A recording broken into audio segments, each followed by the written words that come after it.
everything has to change now. It may be that you might have to do certain things to earn a salary, and then do other ways to explore your passions. This idea that you're fed that, you know, your passion must be your money maker, and okay, that's okay if you're willing to make very little money. Right. Only running to go and work on cruise ship, but while look to plant some land right here, only know a nice work. This current generation, they don't stick with a job. Right. They jump from job to job. They're always looking. If they come here and they like the supervisor, they're getting stressed and they want to leave. Jumping from job to job from entry level to entry level to trying to work here and trying that thing here and trying. That gets very difficult once you cross it. Yeah. Because when they say things like there's just no jobs out there, what is it? So what do you think should happen? How do you think jobs work? You think the government just says, well, okay, here's jobs. Yeah, so you shouldn't steal money, you should go. And they go and they get a job there. That person might feel like pulling out each strand of the hair one by one, working in a store, and the supervisor in the store talking to them all how, and that supervisor do have probably might even have 5 CXC passes, far less A levels and whatever, and they're talking to them all how. That could screw somebody mental health, I think. Hey, welcome back. It's the Alternative Perspectives podcast, the App 868. Look for us on all podcasting platforms and, of course, on YouTube. Yeah? And subscribe. Well, subscribe, share, like, all them things. Of course, subscribe on the podcasting platforms as well. Head across the Apple Podcasts, Spotify, Android. All kind of thing. It's a Google Podcast. It's a TuneIn. Right? Yeah. TuneIn Radio app. It's there. It's all there. Amazon Podcast as well. Yeah. Amazon have a podcasting platform. Yeah. Oh. All right. Okay. Cool. I'll check it out later. Yeah. I mean, everybody trying to get involved in everything. But as anything else we had to touch on before we go further away? There we are. Yeah. Can I explain what it's doing here? Oh, you didn't really give away, right? So we wanted to find a very, what do you call it, boy? Fair way. Above board, yes. Transparent. All that, yeah. To do the giveaway. So what we are doing is, 2 people commented. So that proves how much people is actually listening to the whole podcast. And of course we that's on YouTube. Plenty of people listen to the entire thing. But then they would have just come across on YouTube if they wanted to win. Well, probably they don't want to win. They listen to it. Oh, but they don't want to win. They're not interested in the airport. Oh, okay. They could have just let me have it, but you know. Hey. You could have just let me have it, but you're bad mind. Nah, you see, the good thing is you say, get them a week. Get them a week and So what we're doing is we're giving the person who commented first, which is Cassius, number 1, and slot number 1. Slot number 1, and Trisha. Trisa. Yeah. Trisha. Yeah, we're giving her slot number 2. And then, very simple. Alexa, choose a random number between 1 and 2. Here's a number between 1 and 2. It's 2. Hello? So, right? Well, you hope you'll hear that. You can't do it again. Though. Yeah, that will look bad. Organic, yeah, my organics and the other. Yeah, and then that will be bad. Or you could do it best out of 3. I try. I don't know. Try. Best out of 3? I'm not too sure what it is, right? So the first time it's in number 2. Yes. Right? So you're trying again. Alexa, choose a number between 1 and 2. Here's a number between 1 and 2. It's 1. All right. So there we go again. Alexa, choose a number between 1 and 2. Here's a number between 1 and 2. It's 1. Oh, yeah. So, all right. So one of it. One of it. Yeah. You sure? One of it, right? Yeah, one of it. Yeah. All right. So let me mute Alexa. So the CIA don't listen to the podcast now. Listen, that's going on all the time anyway, bro. If you even muted, they don't feel even muted. Boy, that is into you all the time. Mute it, Alexa. It might not respond, bro, but it's listening to you all the time. It's listening all the time. They're listening all the time. Don't try it. Hey, well, I mean, I don't have to hide. I mean, I have no ill intentions. So they say. Or no ill will. So what number 1 has to do? One is Cassius? Yeah, so, okay. Right, so, number 1, Cassius, contact me. You could contact me on Instagram so I could get your information. The podcast host or the app 868 Instagram. All that information in the YouTube description, right? Well, it's not about, I think you can find me. Okay. Because I think he started following the app 868 Instagram okay. page, Oh, yeah, okay. All right. recently as well, right? So, yeah, that simple, that easy, and yeah, we in the game. But let's go forward. Here now, Yeah, boy. big one thing. Mm-hmm. When Royal Caribbean said that they were looking to hire 2,000 trainees, or 2,000 trainees. Yes. Yeah. I was saying if there's 2,000 trainees or 2,000 from the Caribbean, but I think No. there's trainees. No, 2,000 designated slots to Trinidad. Right. Yeah. Were you at any time tempted? Well, actually, I didn't know that they were hiring all those people. I just saw the job postings on Google, and well, my wife is a pastry chef, as you know, and they had advertised for a pastry chef on Royal Caribbean, and I sent it to her.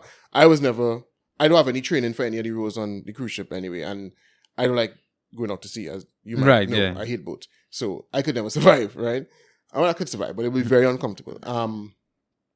But I did send it over to my wife because I know she was, when I met my wife, she was, very, it was her dream to, well, not Royal Caribbean, but Disney Cruise Line. Right. She was, that was her dream job for a moment. Obviously things have changed, family life changed, all that. But I just sent it to her in case she might have been interested. So I didn't know that there was this big recruitment drive on and all of that. There was I just saw the job posting on Google and I sent it to her. But I never contacted her. They're looking to commit suicide, boy. What is that? I mean, if your wife had to go. She keeps saying the same thing. I could handle the scene, bro. Cheat and my dog, boy. That's all right. That's normal. That's obviously yes. I'll need help. I wouldn't. Because when I have things to do, people might have to help me with the picking up anything. Oh, I could handle that. Okay. And she keeps acting like she is better organized with them, but I don't. You don't believe I dispute that. things run much more smoothly. And she might probably say it's because I don't do a lot of things, but that's probably because those things don't need to be done, But things run a lot more smoothly when it's just me. So the thing is, when I saw it, I looked and I checked for some of these stuff and I realized, okay, there's some stuff that I would have a bit of experience in the entertainment and they had and sound. they had those kinds of things. I mean, you have that. Yeah. But as I say, I didn't know anything about the drive until that bacchanal in front of Napa. No, I didn't know. I just knew they were. I just thought they were looking for certain people, and the postings I saw on Google, they didn't have any of those. They had like room attendants, right? Pastry chef, things like that. Things that guest services, them kind of thing. Yeah. So I mean, I was a bit tempted, and I gave it some thought because, anyhow, I mean the job market here is extremely, extremely hard. So I give it some thought. And then I went to my wife with it. And she was like, I ain't really, comfortable with it. But if you think that's what you need to do, you go ahead, No, you're comfortable with it, man. In terms of... The time away? Yeah, the time away, the time apart kind of thing. But she's like, if you think you need to, to do that, you go right ahead, or whatever the case may be. Yeah. So I just didn't bother. Right. I sent it to my bigger daughter. She had some interest in it, but then when these days, lapse on the first day, well, you go there and next day. So how many people it had the first day, and then well, I mean, she said she was going to do it online, but she probably did. Just do the application online after that. Now the thing is, on social media, you've been hearing a lot of people kind of bashing these people who going for cruise, because bashing them. Yeah, I mean, I've seen things that appear to be jokes, but well, I mean, like, all right, so like for instance, yeah. So it had this guy saying, and he was saying, only running to go and work on cruise ship, but why look to plan some land right here? Only know a nice walk. Only want to go and see the world. Why look to plan some land right here? That's what I'm man say. Wow. So I have an opportunity to. Maybe because if I've trained for that, I'm a graduate of the hotel school, and that's my field. Something would be wrong with me looking to get a work in that field, boy, and I should just become a farmer instead. Yeah, apparently he's a farmer. I don't know what he is. I think he has admitted to taking men for money. Wow. And that's the guy who wants to give other people employment advice. Yeah, which I think if his man for money like to take, he could have gone onto the cruise ship. I think he That would is the have, best place for that. Yeah, The international yeah, market. I think he could have. Clientele. Yeah. It's extend his Rolodex. And he would have gotten, probably different currencies, Well, I mean, either be working for US to begin with. Yeah. That would have been a good thing. And then, but Royal Caribbean, would either get EC other than US. You come across some EC? Royal Caribbean they do the Caribbean alone. Oh, okay. I didn't know that. No, them I don't know about cruise shipping, bro. I don't go on yeah, cruise. but then again, you don't like that. I'm not going on a cruise, bro. Nah, So Royal Caribbean is all over the world, boy. Right, okay. All right. I'll take your word for it. Yeah. So, he could have got pounds, he could have gotten euros, but anyhow. And the thing is, so I also saw people bashing some of the people who went and camp out from the night before. Right? That's why I hate social media, right? So, What and are you bashing people for that for? They're not bashing, they're not camping out for iPhone or for ticket to go army fed. This is employment. What on earth could be wrong with that? Like, what's people's problem, boy? I mean, the thing is,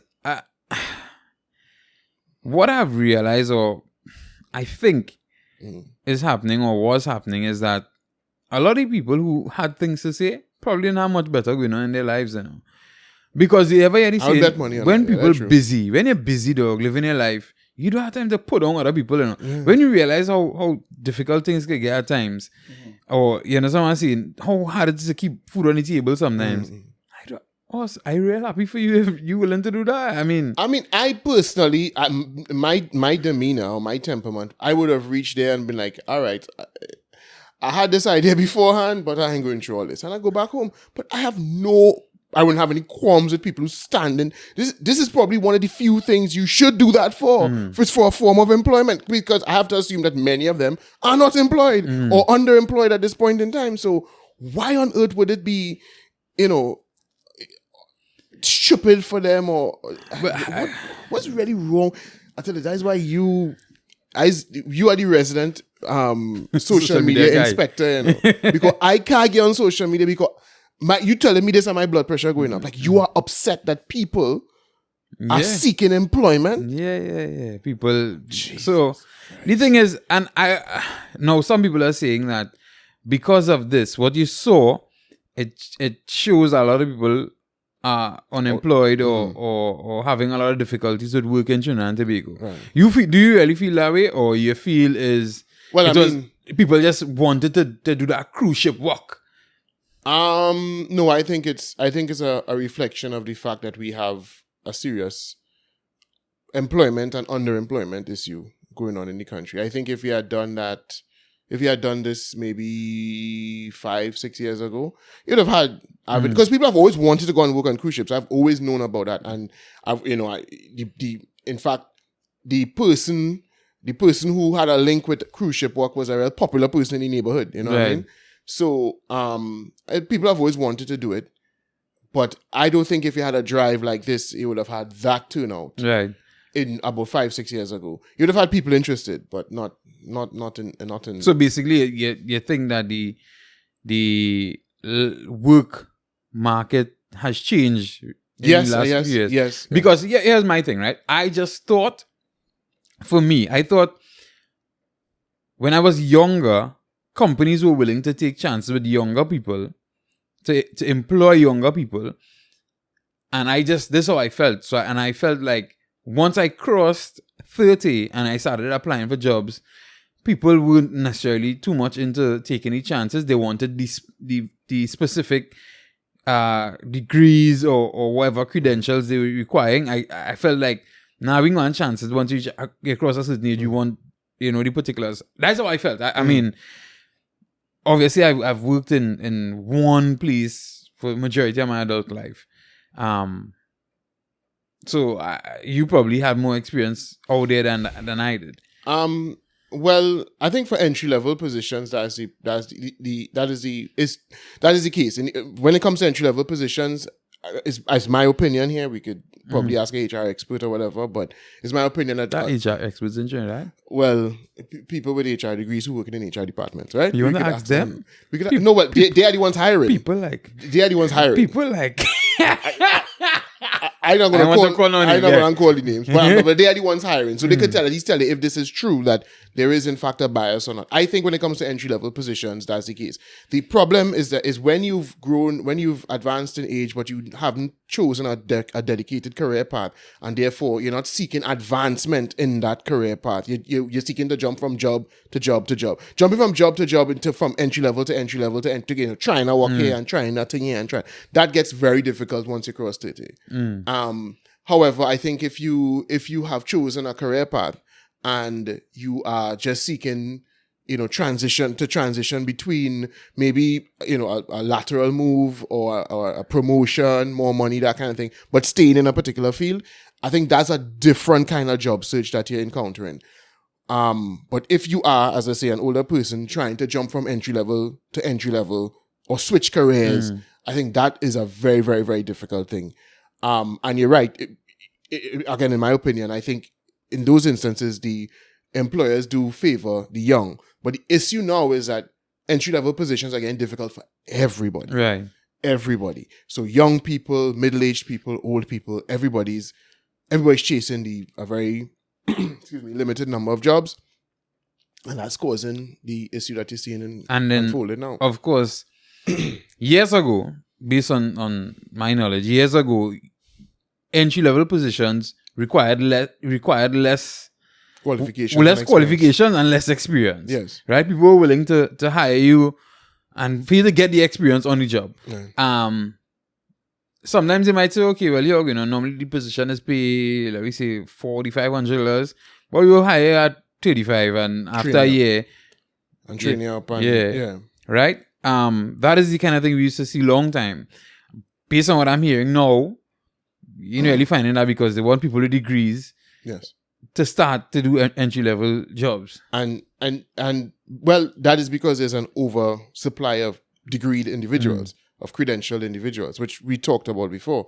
So obviously, if everybody has a degree, then of course that's going to become the new standard.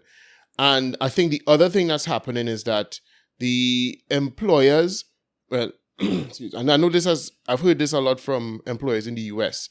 They have complained a lot about this new crop of workers, our generation and down, not necessarily working out the way that they should when you hire them. And so that is forcing them to do, they are increasing their demands on incoming employees, because what they're realizing is this current generation, they don't stick with a job. Right. They jump from job to job. They're always looking. If they come here and they ain't like the supervisor, they're getting stressed and they want to leave. So they can't afford to keep bringing in people, training them, and then they leave. And so for the first 3 months, you're basically useless. You're being paid for nothing.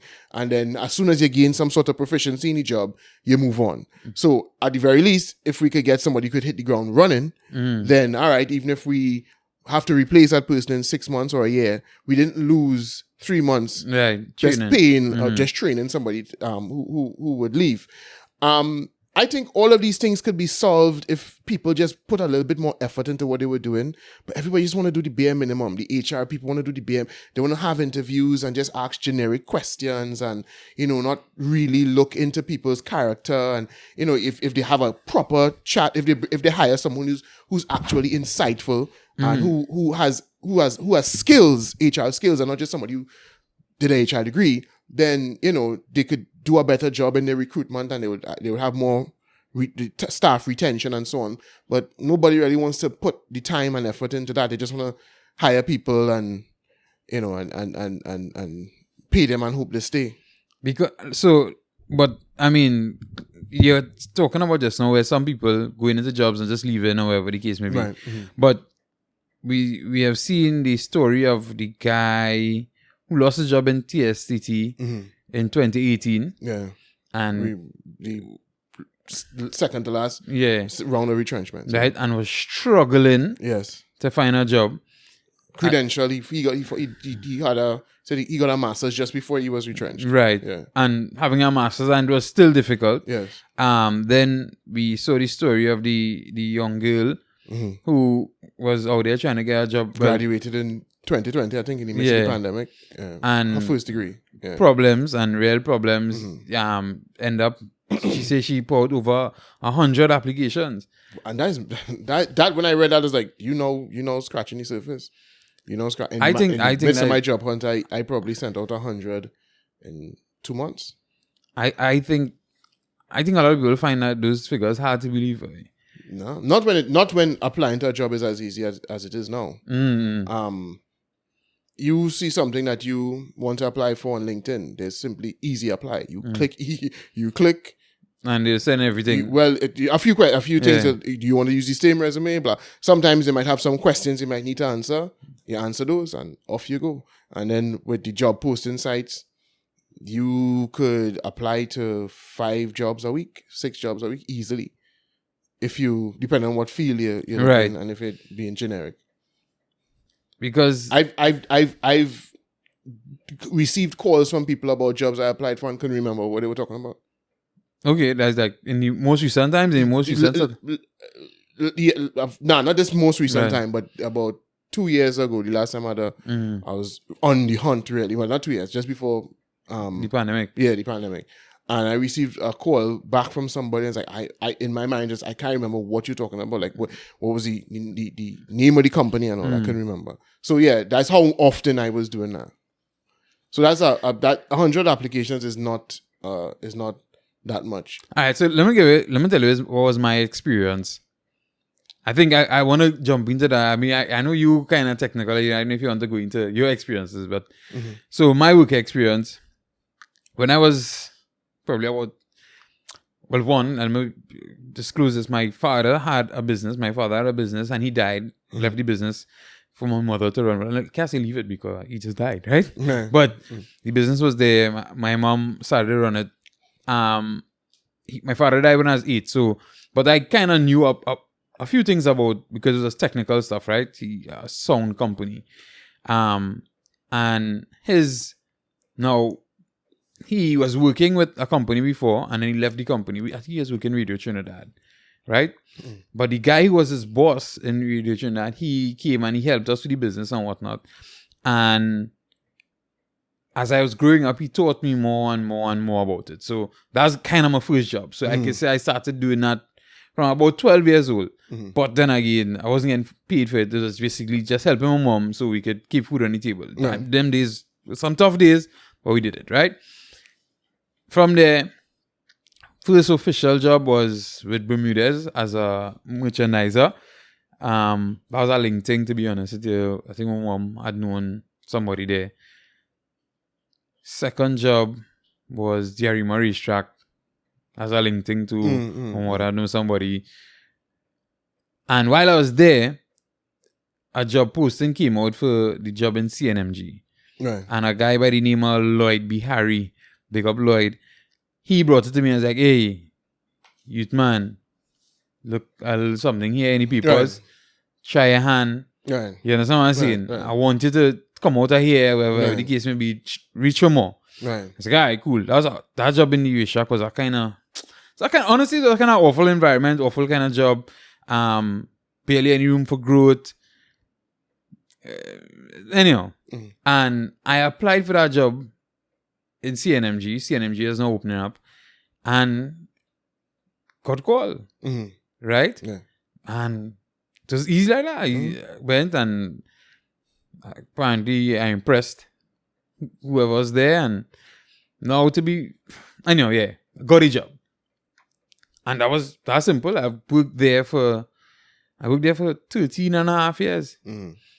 So that's why I say discussing this job market thing is kind of funny for me, because in that case, the first time I kind of put out a resume there. Well, I think when we were coming of age, that was the way.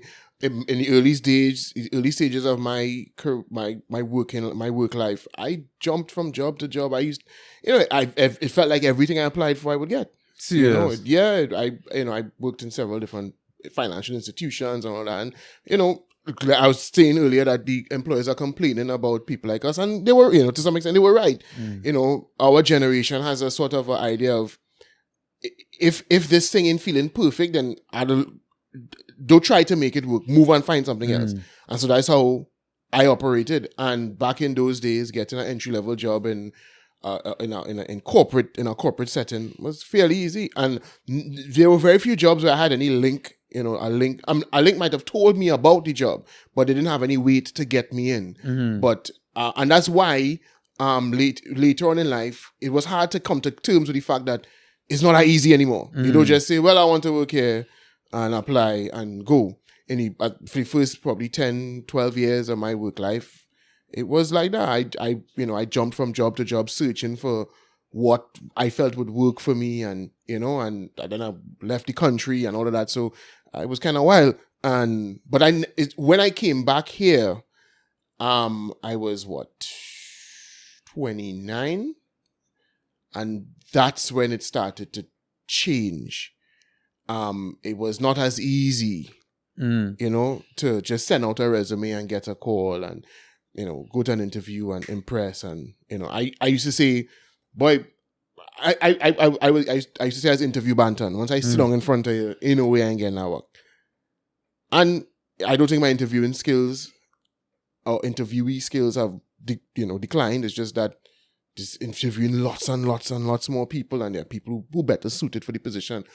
What has changed it, as I said before, is a number of credentialed individuals now. More people finishing secondary school, going on to tertiary education, and seeking out the same kinds of jobs. And also the ease with which you could apply now means that HR departments are flooded by applications whenever they put out any posting, anything. They could just look on LinkedIn, and because LinkedIn tells you how many people have applied for a job that you might be interested in. And just on LinkedIn alone, you would see sometimes 87 people, 77 people. And they've probably posted that on Caribbean Jobs and Jobs TT. And so and then they have internal applications, people in the company who know about the position and they're applying too. So a HR department could easily be, could be swamped by, and as I said, I have a friend who works in HR, and she told me that they put out a thing for a position there and got, I think it was 200 and something applications for one job, one position. So that has made it now that's why links are so important, because somebody has to vouch for you. Well, it's I based on I would say for the past 3 years, not recently though, but 2 years prior to now, right before the pandemic and whatnot, end of 2019, because that's when I left TTT, and I was looking for jobs real hard. Even in the end, before I sending my resignation, I was looking real hard. And a lot of the people I was talking to about even the links aspect of it, they were like, right now, how their systems work in terms of, they say it's no longer you bring a resume for me and I can carry it for somebody now. Yeah. They say it's real hard now, boy, because now they're going to have a computerized system. And then when they say if you get you the computerized part and they get called for the interview, then I might be able to help you out. Because they're searching for keywords and so on. And so even links and all right now seem to be very difficult in some situations. Depends on where your link is. Because your link could get you past all of that. If your link has enough weight, your link could say, we have a system through which these things will pass, but bring your resume to me. And that happening every day. I know that happens every day. So we just know the wrong people. Exactly. We don't know the right people. You don't know the people with the right weight. Once you know the people with the right weight, that is a nonsense. You can't. They just bring it to me, and this will be one of the candidates. I mean, I don't want to. I guess I could say this without putting anybody in place. Somebody asked me to do that recently. Asked to bring the resume to them. To send it directly to them, and they were going to obviate whatever process is normally. I told you about that. It didn't work out, but but yeah, so that is how you get around that system. So if you have weight, you could still get through. No, it doesn't mean that you're going to get through if you have zero qualifications or you have no suitability for the position. But especially if you're suited for the position, that could be. And I think that and all could be really debatable, because like people who are suited for positions. I mean, if for the people who are listening or viewing, I mean, we're talking about the job market in Trinidad and Tobago, seeing what happened with the Royal Caribbean situation, seeing how many people are willing to camp out, willing to sleep outside leading us to believe that, People really slept outside. yeah, boy, dog, boy. They slept in the on the concrete It in had Napa. people in tents. Wow. I mean, listen, I'm not vexed with them, I just they're real dedicated, but yeah. And the thing is, I know a woman whose her son and her nephew were 20 people who went into the tent and sleep.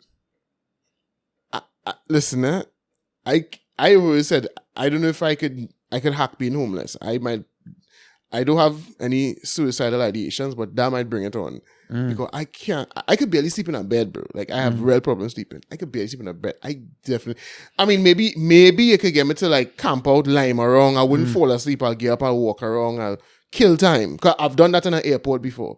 Had to overnight in an airport. And I didn't sleep. But I just idle, away, idle away the time. But to literally, like, set up and lie down on concrete, bro. Well, you see, I think for them, what was important as well is to maintain a position away. Well, yeah, I know that's what they do. I will hope that's what they're doing it Right? for, but and because if you're just standing up and wherever, you might want to take a walk. You understand? Right. You understand? Yeah, and somebody might come and have the spot. And the way things looking with this situation here, look like nobody vouching for you now. Everybody, you understand? Well, listen, Royal Caribbean, I hope you all had people monitoring the cameras in Napa. I know they know exactly who did that, because I think that shows a certain degree of dedication. You need to retain that. Now, you see, that if I was an HR manager, those would be the first people I would interview. I don't care if they don't have no qualifications, depending on what role they're doing. Right? But I mean, but at that point, when they come and they check the qualifications, they can say, well, yeah, you can mop our floor. Right, well, whatever. If once there's something for you to do, bro, I'm calling you. Because you're the first person in line I'm calling, because that's... If somebody's willing to do that to work here, do I think they're going to come on my cruise ship and play the ass? Probably not. You know what I mean? That is what I would look for. But that to me that's what is absent in recruitment in general these days. Everything is about a piece of what piece of paper you have and who know you, and that's why, and they're not realizing that's why the retention, well, partly why the retention is so low, because you're bringing people who, yes, I think that's one, but I think we also had to address the fact of bad management and poor work environments on the whole. I think we had to address that too now. Yes. There's a lack of leadership in general in organizations, private and public. But I think even that could be, you could get around that if you found people who if you had in mind that you should be looking for people who fit in with the culture of the organization. People just don't think about that. But I think a big part of it is because plenty of organizations don't have culture. Yes, they do. They just don't know they have a culture. Oh, well, all right. So they might have a toxic culture. Yeah. You know what I mean? Yeah. So that's it. So I think that's it. A lot of them do. They haven't built the proper culture for the organization to then say, well, this person would match and wear a suit. Right. I think there are very few companies in Trinidad that actually are like that. Right. And most of the times, if you check companies who have that kind of vibe, they have some sort of foreign ownership or leadership. They have a satellite branch of a foreign corporation or company. Because only they tend to pay attention to that and say, well, listen. Now, I mean, sometimes I think that is a lot of hogwash in terms of the corporate branding of the culture, and and they could get into a lot of double speak with the inclusivity and the blah blah blah and all that things that mean nothing. But at least they do recognize that it is important that you brand your company's culture and you try to, keep it uniformed across the entire organization. But you're right. They just exist in this country. They just have a company and just operate and managers is do as I say or right. Or ride out or whether what I say makes sense or not. Yes. You understand? I see boss. And some managers might have that attitude, and then others might have a democratic attitude, and it depends on the individual. It's not because you're told, well, once we come here, this is the way we operate. We like our middle management to operate this way, senior management to operate this way, underlings to operate this way. And there's a link between all of them. none of that is established. You just come on however you feel to run it. So that is why when you leave and the next man come, it could just, the whole department could change. You know what I mean? And it's because nobody's working on enforcing that. But even if you have a toxic culture, that and only though, bear in mind, is like, all right, listen, like, okay. And I might even appreciate this. If I go to an interview and we're talking and whatever, and people say, all right, hear this now. Between you and me, you don't want to work here. You know what I mean? I'm not trying to diss the company that I work for, but, you know, you have a completely different mentality to the types of people that will be working here.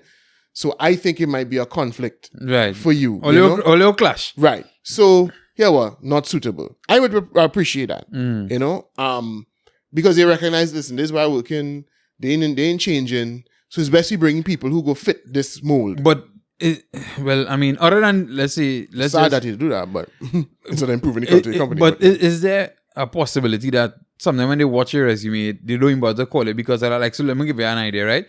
When I was hunting for jobs, I was like applying for jobs in store and thing, you know, like clothes store and store in whatever, right? Little stores. Menial jobs. Menial jobs, right?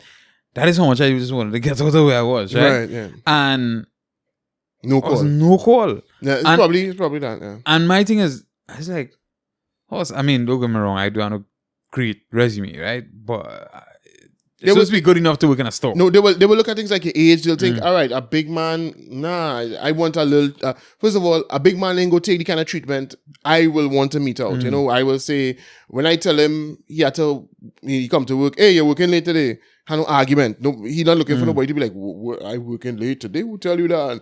And threatening to bring legal action if you fire them. Nah, they don't want that. They want, hey, I tell you work late today. All right, cool. You know. So they could sense that from your age and the places you might have worked and things you would have done. And they just say, well, yeah, you aren't what we're looking for. And I appreciate that if that is the case. Don't call me and waste my time, or call me and say, well, I mean, don't call me and waste my time if you know you're not going to hire me or I'm not going to have a fair opportunity. But the thing is, at that point, I was kind of willing now, if you understand what I'm saying. Yeah, but I mean, they have to be economical with the time too. So they don't know you, right? So they would say to themselves, there's a 99.9% chance you aren't a fit for this job. There's a 0.1% chance that I could call you and you could be like, yeah, listen to me. I know, you might think that I'll be, real picky, but nah, right now, time's hard. I'm desperate. I'm willing to do whatever you ask me to do. Yes, that's a possibility. But then there's a much greater possibility you can interview this little young girl who have who now finish CXE, or you know what I mean, and she's looking for something to do. Or a single mother and right, yeah. And there's somebody who you could kind of take advantage of to some extent. Right, yeah, somebody a little bit more malleable. So that it's sad to say, and because it would be good if we had organizations that would say, you know what, let me call him. Hear what he had to say, and even if he mightn't be suited for this job, if he's good, I'll make sure, because he might be suited for something else, for a supervisory position, a management position. So I'll come and I'll groom you to get you out of that position into somewhere I could properly utilize you quickly. But that's forward thinking, That's not something that... Let me tell you, I mean, I don't know if I ever give you, like, a lot of the rundowns or what went on with me in CNMG, which eventually turned to TTT. When I went for the first interview, right, I was interviewed by Gail Sigubin and Crispin Thomas, right? And they called me for an interview for a technical operator for TV. I think it was a camera operator, right? And I didn't apply for that though, right? But they called me for the interview for that, whatever the case may be. All right, cool, no problem. I went. I think I just applied for a technical operator job and they called me. But you was hoping radio. I was just technical operator. Yeah, so okay. Just technical operator and whatever, right? Went and then they started about TV and camera and I cool, yeah, I open and I willing. I mean, I have an idea of these things, whatever. And in the conversation, they realized that I had a love or affinity for radio. And the company had TV and radio, right? It was CNMG or CTV back then. Well, it started about CNMG and then went to CTV, right? And I mean, I could respect both of them. I don't know whose decision it was because they kind of stopped an interview and they had a discussion. And they, all right, and they kind of closed off. They take their time and closed off. And then I got a call and they was like, all right, you know, He ain't get you. They will just say he ain't get you. I was like, all right, cool, nothing. Then I got a call like about a week after and tell me to come back for an interview. So I was like, you know, I came for an interview there. They said, no, this one is for radio. Okay. Right? All I should have mentioned when, as I see, they realized my affinity for the radio thing, and they was like, you like this radio thing? Right. You understand? And I explained to them, yes, I would have kind of off the record DJ on 98.9, which the company kind of came back out, right? And whoever, and yes, I is DJ now, True Party, whoever. Get them the whole rundown, right? I'm a DJ, MC, blah, blah, blah, blah. So, all right, cool. Went back for the next interview, same two people, and obviously I told them me wanting to work on radio. That was one of my dreams. And I was like, okay, I'm real close here now, so. And I was promised that I would be given the opportunity to do so. Right. And went there and worked. And I remember I'd applied for a job in T&Tech like about 2 years before ever. T&Tech finally called, went to the interview at T&Tech, but I wasn't given the job on radio yet. Right. But as promised, and this is my dream. Right. So I've gone for the T&Tech interview and I played in real ranking them because, hey, listen, I on the doorsteps of my dream job. Right. I'm on the doorsteps of my dream job. What do you think about T&Tech? Yeah. Right? I just hear to Papi Show. Yeah. I just hear because all they want me, so I want, I like being quoted. So when I reached them and they started talking T&Tech, I said, here we're going on. I just started telling them, I say, because they were interviewing me to be a laborer. Right? I was like, nah, I bring way more value to this company than being a laborer. Yeah. You understand what I say? Yeah. I said, basic salary, $3,500. Back then I was looking for $4,500. So I said, and I said, less than how much I even making now. Right? Only wasting my time. Yeah, and I ran the pod love like 4 of them and the thing. And he fella come back out because there was a fella and 3 women. And he's like, Mr. Cattell, I think we have something else for you. We'll give you a call. Right. I no scene. Right. I walk out of there. They had other people to interview, whatever. And I go back and talking to the other people in a room. And I tell them what I say. And then people like, you mad? What? Because apparently T&Tech was a dream job for a lot of people, right? Yeah, still is. Right? And I was like, I jump in the car. I went for the interview on Tumpuna Road or Cookry Road or whatever road is that. Tumpuna. Yeah, by the time I reached the traffic light was. Get a call. Hello? Yeah. Offer me, it is something officer, some traveling job to when, like if people call and they say a lamp was falling down, you have to go and lodge your report, and so the team will go out and check it whatever. And they were offering 6,000, I think it was, and 1,000 traveling or something like that, right? Yeah. Which is more money. And which back then would have been? Yeah, because that is 2007, right? Which was more money than I was making, but I was on the doorstep to my dream job. So I was like, nah. So I went back and I told Kelly, which was my supervisor then, and because 2 of us was cool whatever, so I said him, but I think I'm out of this money looking good whatever. And he went back and tell the head of radio then, and she called me into our meeting, and she said, I'm not telling her not to go, but all you get salary increase just now. Still ain't seen a salary increase 50. Well, 13 years after, I'd never see that salary increase. All you get salary increase and things just now, you get permanent and blah, blah, blah, blah, blah. Real dreams. And remember, you want to work on air. Right. I ain't getting you that yet, eh? Right? I still dangling in front of you. Yeah. All right. I tell T&Tech, nah, boy.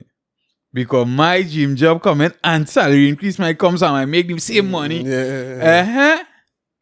3 years pass. 3 years. No increase. No opportunity to work on radio. You understand what I'm saying? Yeah. Well, I mean, you're telling me this, but this ain't... I went through the same thing.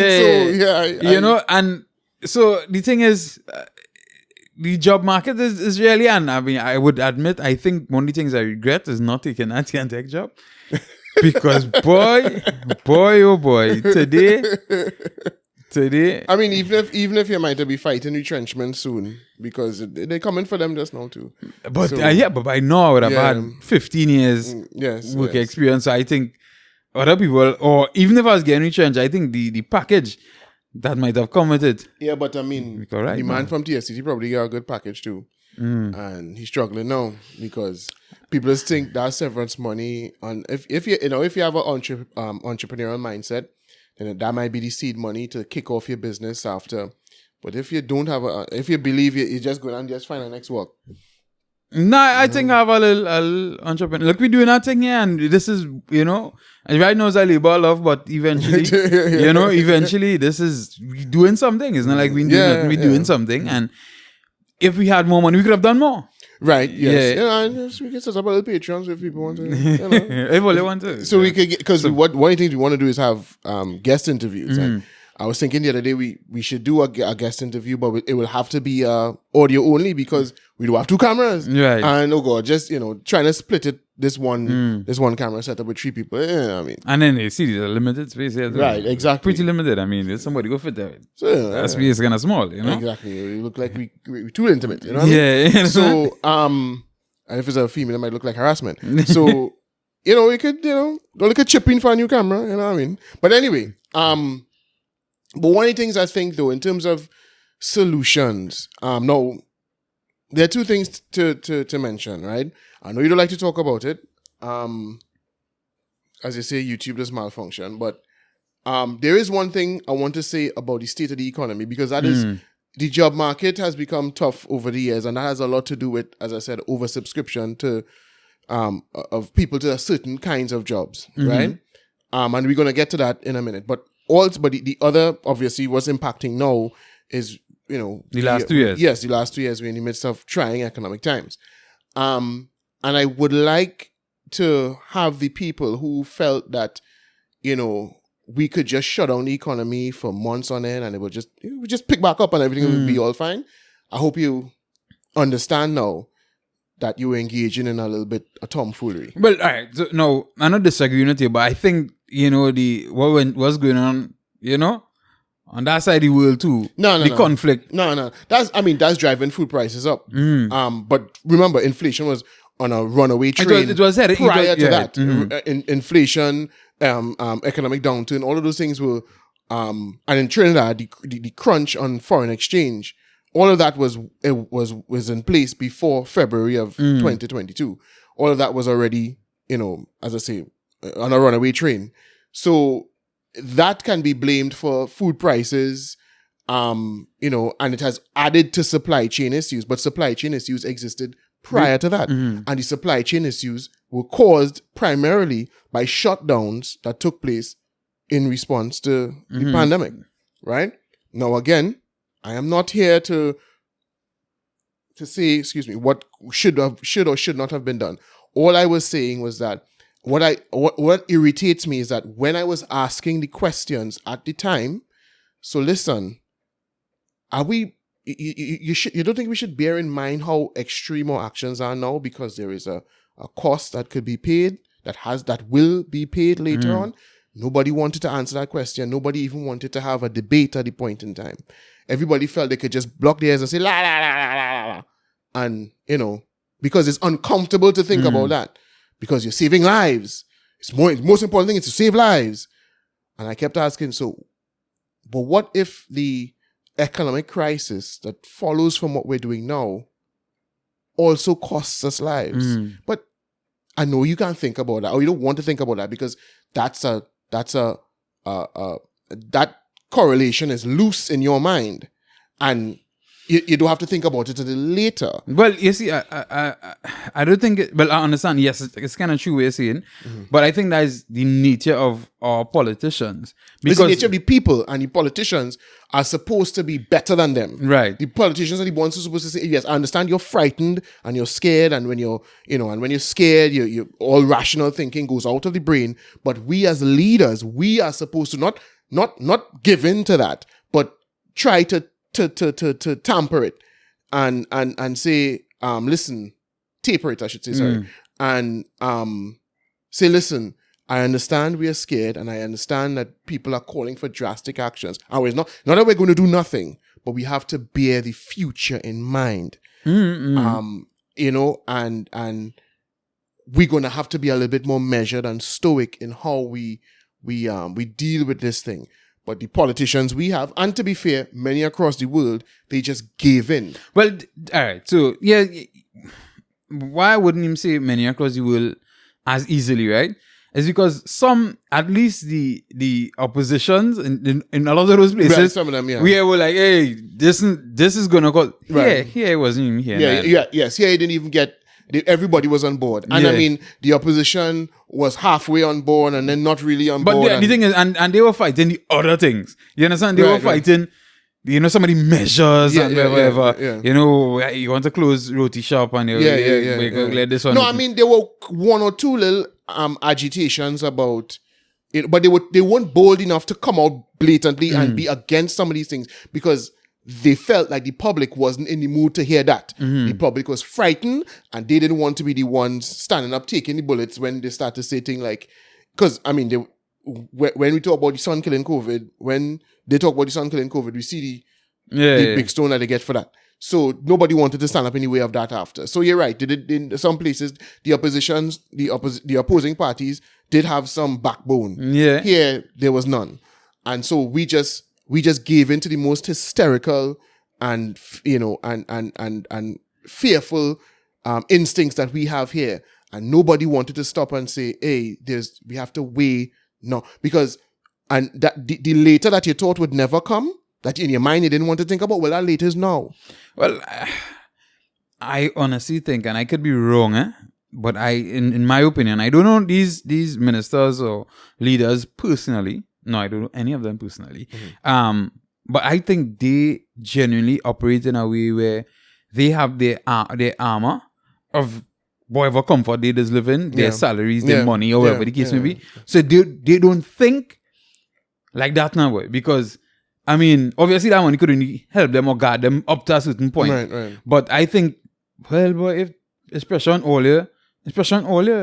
No, I think it's that, and number two, the fact that they're politicians and they're primarily concerned with holding on to or attaining power. And what the calculation that they would make, even whether it's consciously or subconsciously, the calculation they're making is even the pressure that comes from this, it won't be blamed on me. It will be blamed on the thing, right? It won't be blamed on me. I was powerless. I had to do all the things I did. You know what I mean? The thing was the problem. Blame the thing. And then what they did as well is they ridiculed people who tried to do things to help the economy catch back. Right. And because when they make statements like, if you're dead, we're going to do with the money. How are we going to spend the money? Right. You understand? Yes, exactly. You're talking about saving the economy, but if everybody dead, because I mean, the statistics didn't show that everybody would have died. It didn't show 5% of the people would have died. But nevertheless, they made statements like that. Right. They acted as if there was no mid-ground.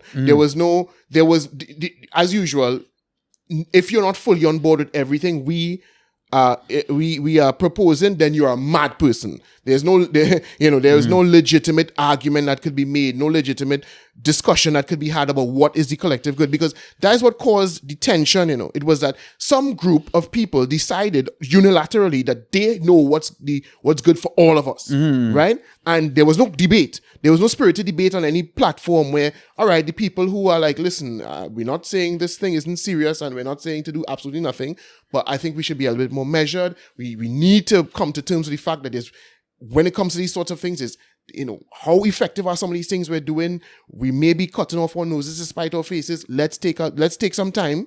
And then there was, let's save lives at all costs. Even if that cost is the same amount of lives over the course of 10 years and misery along with it. Well, let's save lives because that makes us feel good right now. But there was no debate so that the people could, decide, all right, okay, maybe I was a little bit too extreme. Maybe I need to face the fact that this thing is here and there's going to be death. And I'm going to have to come to terms with the fact that there's going to be death. But we have to do what we can to balance now with later. But that was never allowed to happen because the taxi man who TV6 interview, That's the man who Right. hit the nail on the head, boy. And if you see him now, I'm sure he'll be even more braggadocious because he says, see, all we bob, we duck, we weave, we shut down for so long. And what come and save we in the end? A weakened version of the thing. And You know? the thing is, why... So, but just now, before you I was going to make the point that, on that same thing, talking about that thing, the thing is, I think they say it's about 30, there's a 35% increase in the suicide rate over the last 2 years. might be. I don't know if that's a correct statistic, but that sounds... But right, they had some increase in... Yes. Right, and in a lot of cases... Amongst young people. Yeah, a lot of cases, people losing their jobs, people feeling hopeless. Yes. And you think it will get better. I mean, across the world, they are now talking about, get ready. Yeah. It coming. You saw the video I sent you? Yeah. About emergency food supplies being sold. I knew about that before. But to be fair, they've been doing that for a little while. Like about 6 or 7 months now. I know of groceries. Big grocery chains have been kind of selling survival kits and things to be kind of preparing people, making people feel, well, all right, there's some impending, doom. But I mean, even if it doesn't reach the point where we live in like Mad Max and foraging for food, the point is it's coming. Right? The US is they're going to announce pretty soon that they're in a recession. They've already begun to. You see what happened with the stock market? It's just, it's just going into bear on one time because the Fed in the United States they're going to have to raise interest rates, and that's because they have to do something to fight inflation, because inflation can reach something stupid by the end of the year if nothing is done. But then when they do that to curb inflation, they're certainly going to send the economy into a downward spiral in terms of a contraction. So that is coming. And what happens there, of course, we know what it does to us here. So all of the despair that we're feeling now and the problems that were caused by the past 2 years, expect them to get even worse. And when you think about this now, though, this is going to be, people are going to find this very indelicate, but it has to be said because this has to be looked at in context. All that we were doing was meant to save lives. But those lives in reality would have been largely those of the elderly. We know the stratification. It's not controversial to say who was at risk, the greatest risk. And the majority, who formed the majority of deaths due to the thing, right? We go try not to say the thing, right? Largely the elderly. So we would have engaged in all of that to preserve the lives largely of elderly folks who would have been on their way out, over the next few years.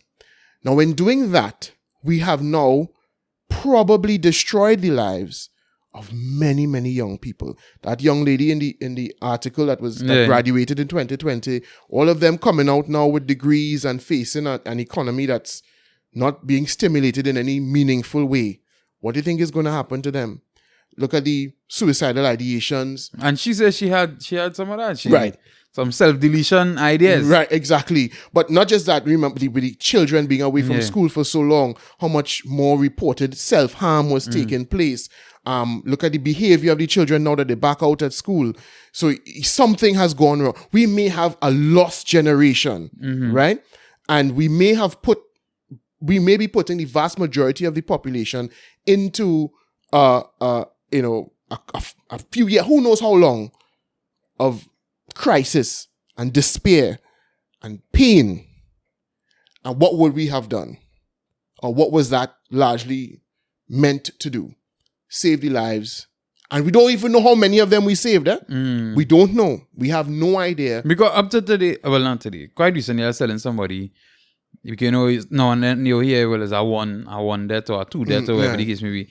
And I tell them, what is very important is to check the excess deaths, apparently. Right. They say, yes, if normally you have, let's just say, 10 deaths a day in Trinidad and Tobago, and during this period of time, you're still having 10, then you don't really have any excess deaths. Right. Like somebody who would have died if they had pneumonia. if they had gotten anything else.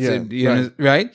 If you're having 11, then it's one. due to the thing. Right? And it's possibly, right. You understand what I'm saying? Because we're moving with averages here. Right. So, you know, they're saying that's something I had to take into consideration. So Right. I did we take that into consideration during this whole process? I mean, I'm sure we did. I'm sure we did. And when I say I'm sure we took it into consideration, I'm also sure we did have excess deaths. Right? I'm sure that it wasn't right. yes, Yeah. I don't think it was just run of the mill. Yeah. You know, and it was just people who were probably going to not make it to the end of 2021 or 2020, whatever. Right? That's true. But again, we don't know how many lives or actions really saved. Nobody could really say that definitively. There's so many studies that have produced very little correlation between serious crackdowns, lockdowns, and reduced spread and reduced mortality. You know, there was I can tell you who lives they saved. Some of the gangsters. Because as you see, lockdown done. Yes. Yeah, boy. But did they save it or just prolong it? All right, true, You understand what I'm saying? Yeah. You know, so we don't even know. We can't even say for sure, and nobody's going to be interested in finding out because everybody committed themselves to those actions. So the last thing they want to find out is, well, you know, them all our back and how we do, we didn't really achieve much, you know. But all of that to say that you see what is going to be happening now. You were very, very concerned about Granny. But you're going to have to be concerned about your son and your daughter and yourself pretty soon. Because... And well, boy, only concern, let's concern about Granny. See, all they done saying NIB run out of money. You understand? Because NIB, the way they used to make the money, if I'm not mistaken, is they used to invest. Yeah. Right? People put their money and then they make investments Yes. you know, based on how good the investments are. But the thing is, if they're making the investments, and not just because of your lockdowns, but worldwide lockdowns, yes. These things start to crash and underperform, then they run into problems. Yeah. Right? And if you don't have a number of people to contribute, because unemployment is ridiculously high. True. Next thing. And people aren't making contributions to the fund. You know, you're running into issues. And then you have unemployment from people losing their jobs, but then you also have not necessarily unemployment, but people going the self-employed route because they're like, right. I was working there and they open up, they close down. They open up, they close down. And they be like, oh, you see this? So you know what? If I was cooking for the restaurant, I'll cook for myself. Yeah. And sell.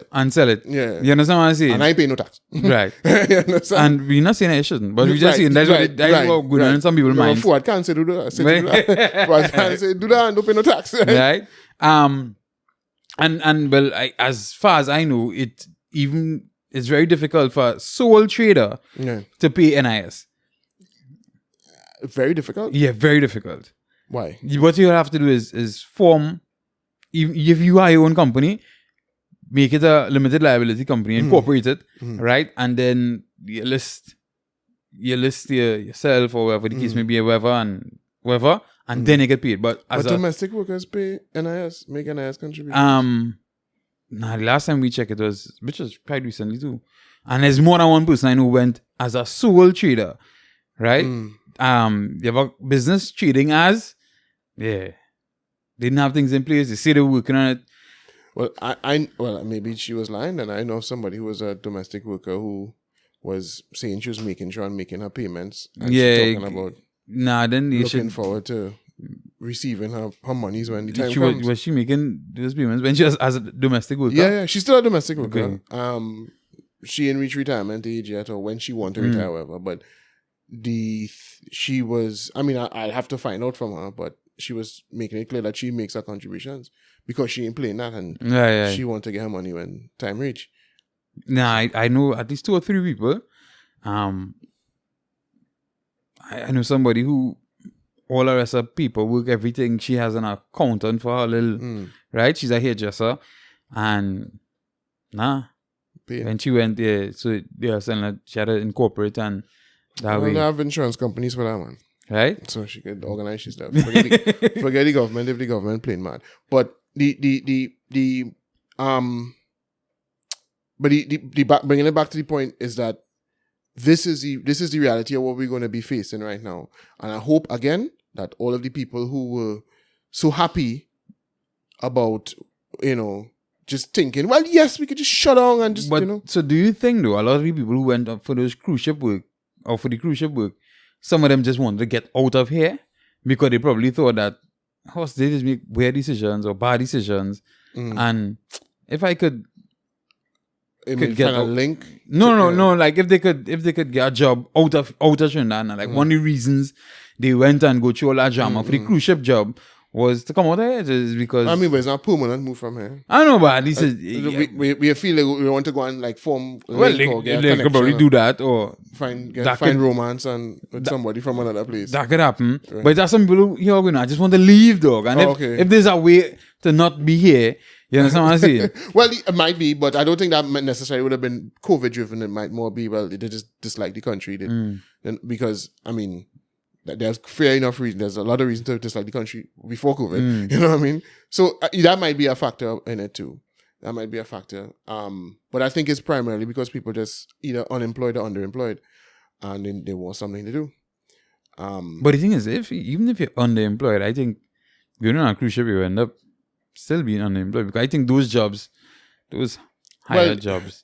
Well, you no, not necessarily. Remember, your room and board essentially heavily subsidized, if not free. Right. And so you're being paid in US, and even if the equivalent of what you're being paid is, a small money job in Trinidad, your money's saving up for you, right? And when you return, you have a lump sum, which is why people like cruise ship work. You know what I mean? Anywhere that you work where you don't, where essentially you don't have a reason to spend money, that's like a savings plan set up for you, and you get to see. Right. If you like them thing. And then, I mean, from the people I know who worked on cruise ship, they didn't have to pay room and board. They ate free, obviously with limits. Right? I know somebody told me that most of the time they have food cooked for them, which is separate from the food that's be cooked for the guests. Right?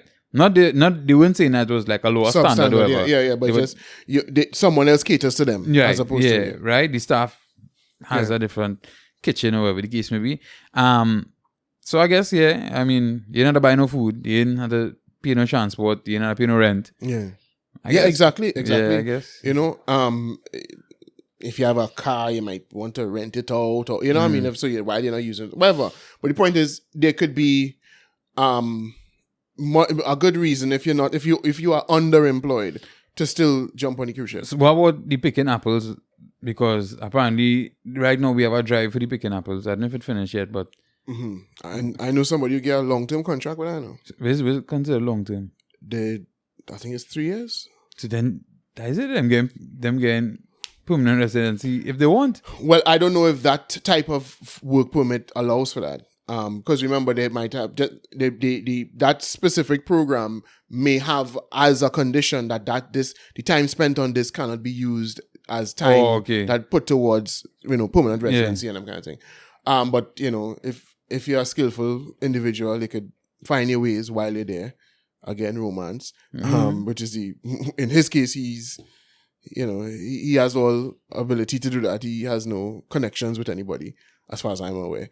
But any legal connection, you could have a connection. Well, right. I mean, yes. I mean, things really gripping him to here, right? So he'll probably utilize that option. But he's been out there for quite some time. He was one of them who went out in the beginning of COVID, with the COVID, when they're telling them don't come back, and they were stranded out there or whatever, right? Well, because of that, they were offering long-term contracts to people, and he was one of them. And I believe it's 3 years they offered him.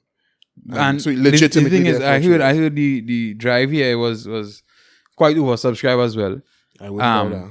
Yeah, because they was talking to one of my wife clients, and she was talking about it, and she was saying, wherever the thing was, she dropped somebody there, and it's real people. Yeah. But I mean, that has always been heavily subscribed, but it might be worse yet now, because a different kind of people would be considering doing it now. Yeah. But what I was saying about solutions, right? I kind of went off on a tangent with the thing. But we need to prepare young people for a different reality, because part of what is causing some of the disconnect right now, and you see it when you read stories like the young lady and the, who qualified recently and looking for jobs or whatever. We need to get this idea that people have, this straight line that they draw between school and life of my dreams. You need to disrupt that line, right? It may seem unfair, and it might be a hard reality for a lot of us to come to terms with, but it's not 1990. It's not 1995 anymore. It's a completely different world we're living in. Or they beg for free education. Right. Well, everybody have it now. Everybody. What you have is not gold anymore. It's something that everybody and their mother have. Right. And more getting it as we speak. Right.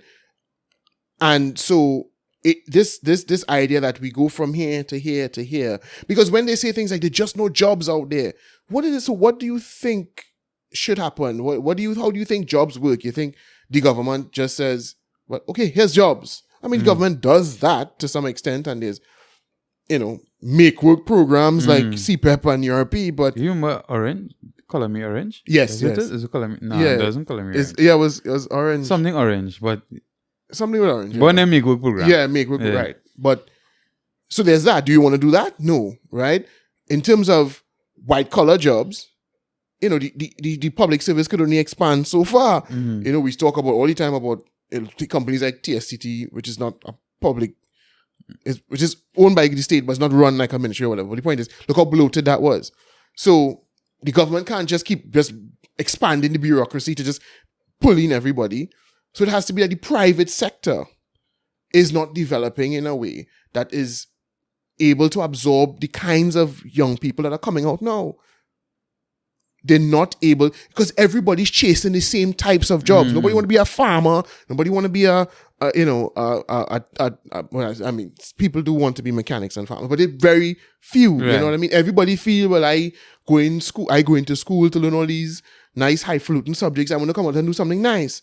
And these things there just isn't enough room for you. Or if there was, you would be employed. You understand? You wouldn't have 400 subscriptions or applications, for one position. These employers would be complaining, look, we have all these jobs open, but so the economy is not advancing in a way that is allowing us to absorb all of these people who are chasing these white collar corporate type jobs. But the thing is, they need to be made to understand that. No, the thing is, so is it that they should go and take the job in the store, take the job in the KFC, take the job? Because, I mean, you see it in foreign, like people with degrees and things, they go and start off working in Starbucks or Domino's. Or they start there when they're 15, 14. Yeah. Right? And then eventually things happen for them and they get these jobs. Now, here's the technical thing in this, right? So I was having this conversation last week with my wife. And she's saying, the thing is, our job, if you walk through the mall, you would see, on a store window, they're saying, hey, help wanted. Right? And I was telling her, I say, one, we just talk about mental health, right? And people mental health. But then you can't take away the fact that if somebody goes to school and they get a master's degree, and then, I mean, the thing is, you had that in your mind. As they say, yes, you had a master's, but we're talking about now. What going on now? You have a master's degree or whatever the case may be, and you're looking for a job. Jobs hard to find. And so you shouldn't stay home and you should go. And you go and you get a job there. That person might feel like pulling out each strand of the hair one by one, working in a store, and the supervisor in the store talking to them all how, and that supervisor do have probably might even have 5 CXC passes, pilots for A-levels and whatever, and they're talking to them all how. That could screw somebody mental health. I think that could... Well, yeah, but I understand that. But I know you say we have to deal with it now, but the reality is your bubble has to be burst. You have to understand that if what you had was so valuable, you would have what you want. But it's not.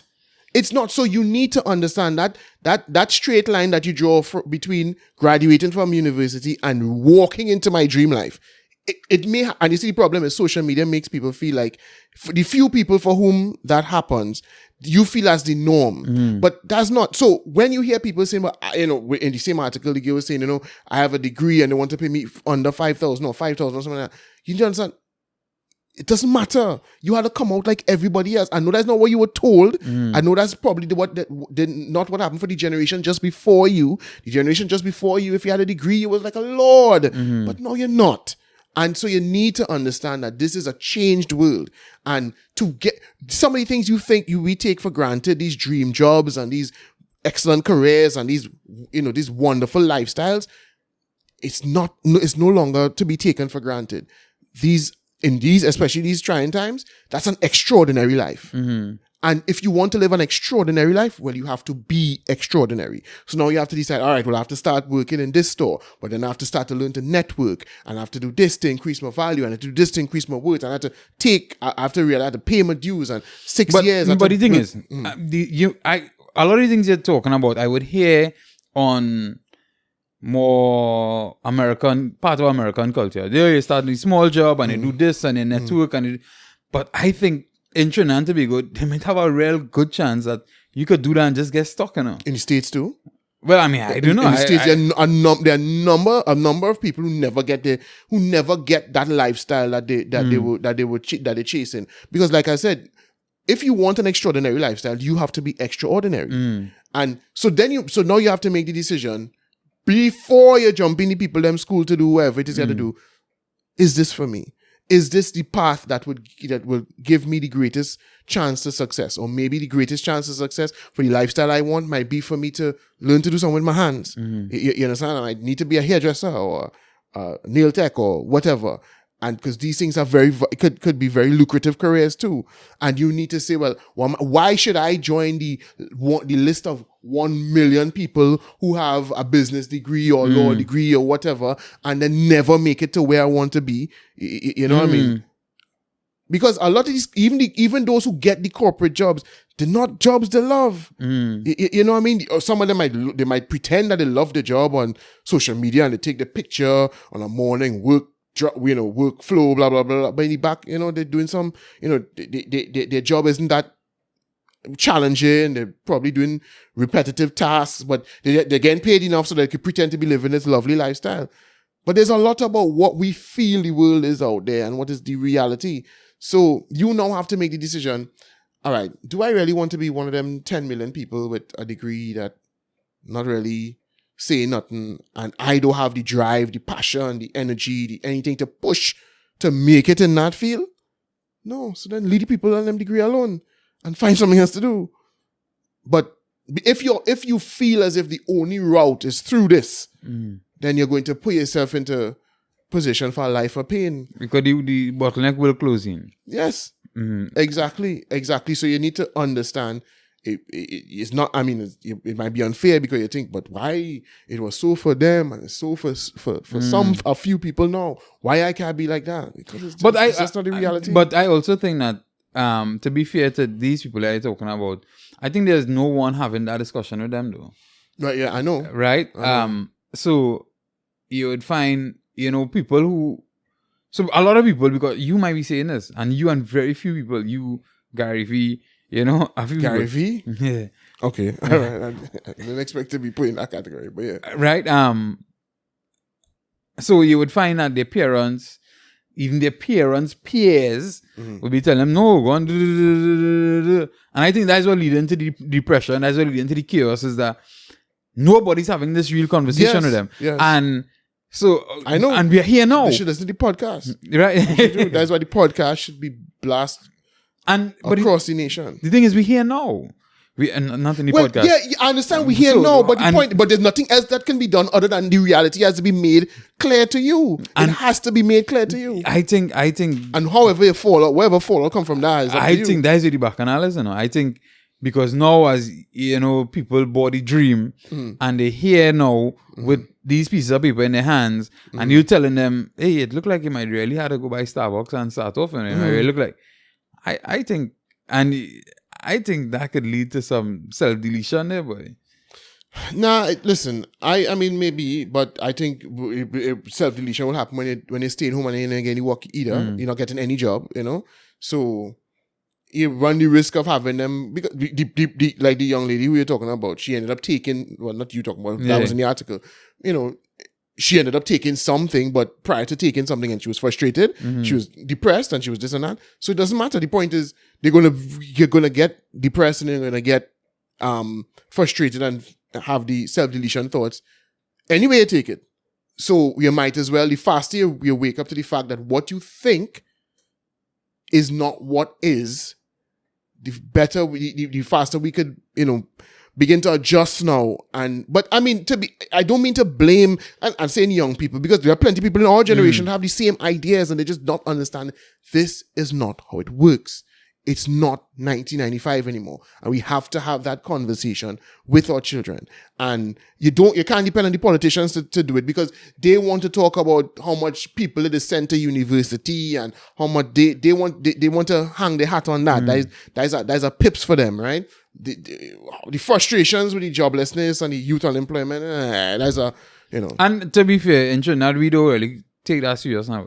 Well, I mean, they're taking it serious now. Where people, people are complaining. But they don't connect it. The problem is they don't connect it to oversubscription of people to certain types of jobs. No, I was saying, like, for instance, in the States, they let you know, Obama, this was the percentage of unemployment, or this is how much unemployment had. Under Trump, it was this. Like, people know that. No, but people do know that here. I mean, people... It is reported all the time. If you want to talk about it, people might not know percentages, but they do know there's a lot of people who aren't in work. And they do complain. They do complain a lot about young people not finding jobs. But the thing is, across there, that simple as something as simple as that could kind of say from jump if that was going to win that next election or not.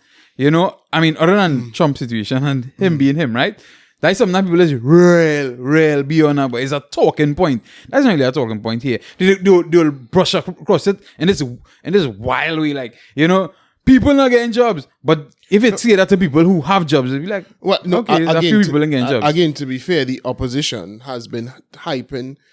Every time there's a negative statistic, economic statistic, they bring it up. They talk about it in question time. In fact, just today, I think I was reading that apart from them trying to hit Colmember jabs about Amor, they also, the AG situation, they were also talking about they brought questions to him specifically about the number of people who were in front Napa for the jobs and the joblessness that's taking place in the country. And of course, Colmember just bob and weave and whatever. But the point is, they do that all the time. But again, just like everything else in this country, people take on what they want to take on, right? But the reality is, I do think that everybody feels and has felt for quite some time. You do hear the ground complaining that young people ain't finding jobs. People are degree and this degree and that degree and can't find. So that is a sentiment that people are aware of or they have in their heads. But what they don't do is they don't connect it. They don't understand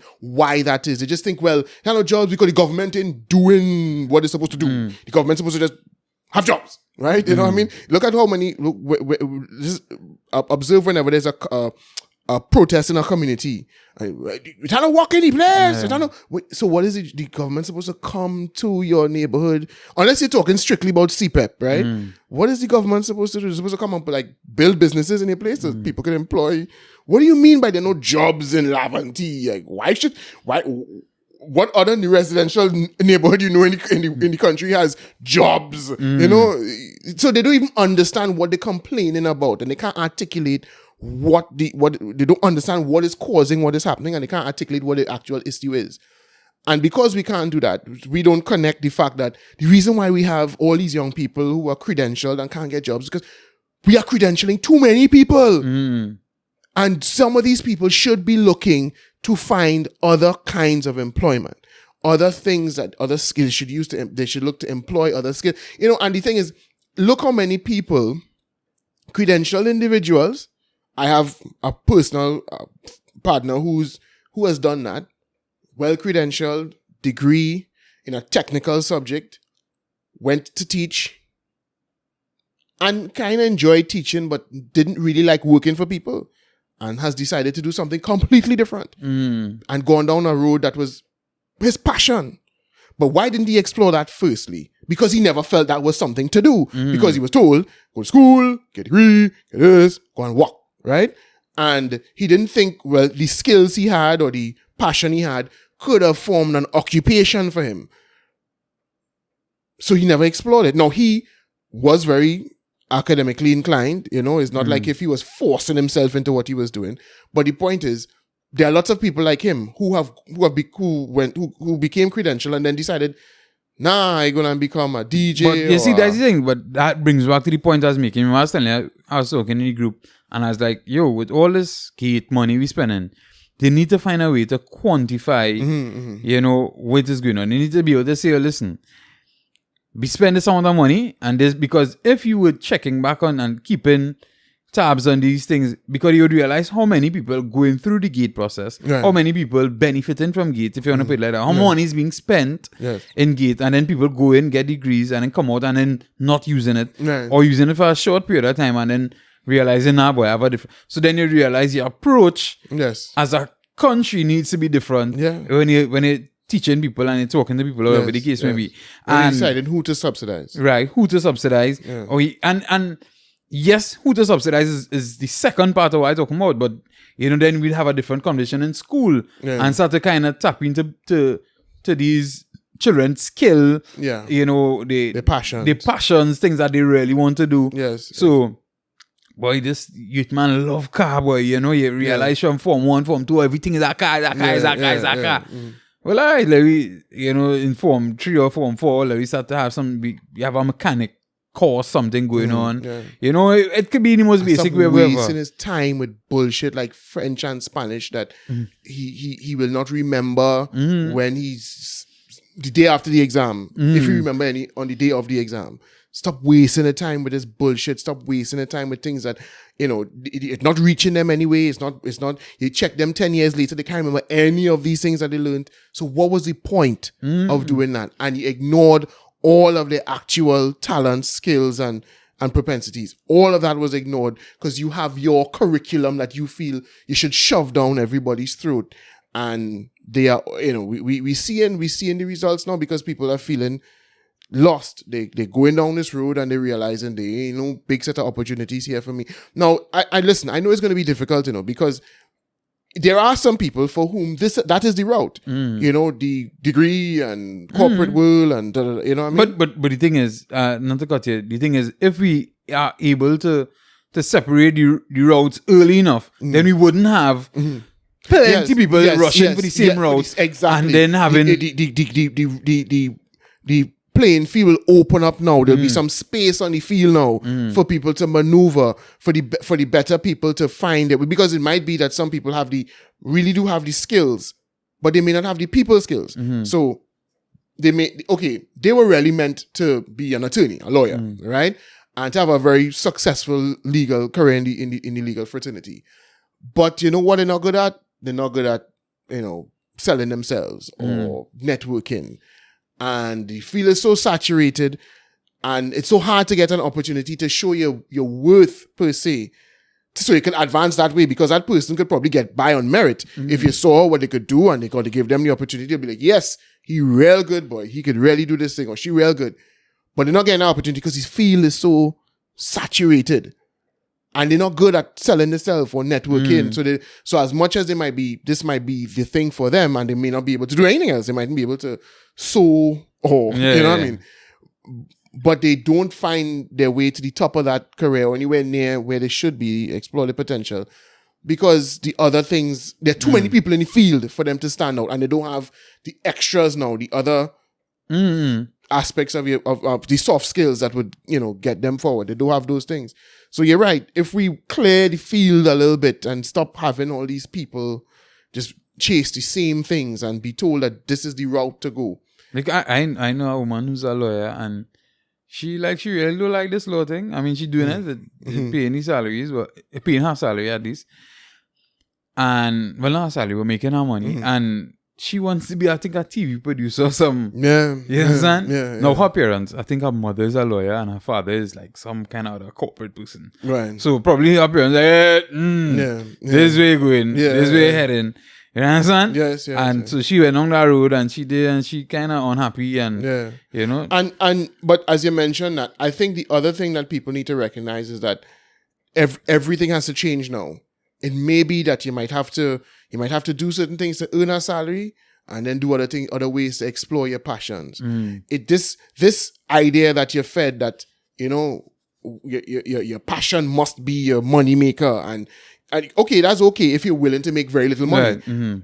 But if you want to live a particular lifestyle, then it may not be fruitful for you to explore that route, because you might be good, but you might be great. Right. And you want to go in a situation where you have to be great to make money, right? So it may be that you may have to get used to the fact that from 8 to 4, I do something that's, not soul sucking. Hopefully it doesn't, drive you mad. But this is what I do to earn a proper living or to live the lifestyle that I want to live.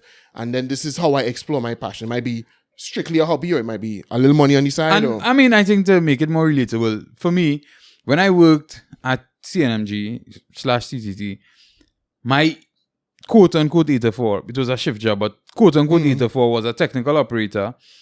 That's when I end up on radio, which the person who was keeping back from radio didn't put me on radio. Somebody else put me on radio, right? But anyhow, right. But my 8 to 4 was as a technical operator. Right. And then my passion is what I did apart from that. Right. Yes. Right? And that's basically how it went throughout that time.